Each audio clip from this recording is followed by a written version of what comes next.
Фестываль «Брест. Город футбольных традыцый» праводзіцца ўпершыню, але арганізатары спадзяюцца, ён набудзе папулярнасць сярод брастаўчан, як і сам від спорту. Футбол, да якога ў апошні час вялікая цікавасць. В настоящее время это самый массовый вид спорта. Если многие говорят, что легкая атлетика – это массовый вид спорта, то с этим может поспорить только футбол.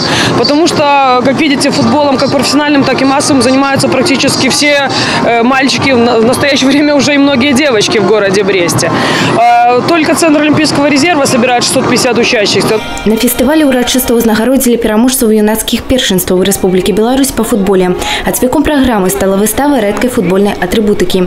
Брэсцкія калекцыянеры прадставілі майкі ігракоў легендарных каманд, мячы з аўтографамі вядомых футбалістаў, калекцыйныя альбомы, інакш кажучы, футбольную атрыбутыку. Георгій Дарбуашвілі пачаў калекцыянаваць яшчэ ў першым класе. Первый альбом я сделал в первом классе и остался непонятым. Я принес в класс и остался непонятым. Ну, не то, что меня это разозлило или обидело. Ну, не поняли. И я дальше продолжал. Вот. В чем был альбом?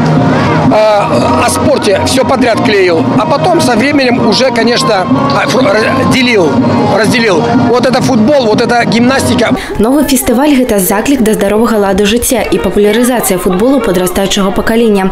У рамках спартыўнага свята таксама прайшоў гарадскі этап абласной профілактычнай акцыі «Моладзь за бяспеку і правапарадак». Тацяна Ігнатавец, Юрый Плінда, тэлерадыёкампанія «Брест».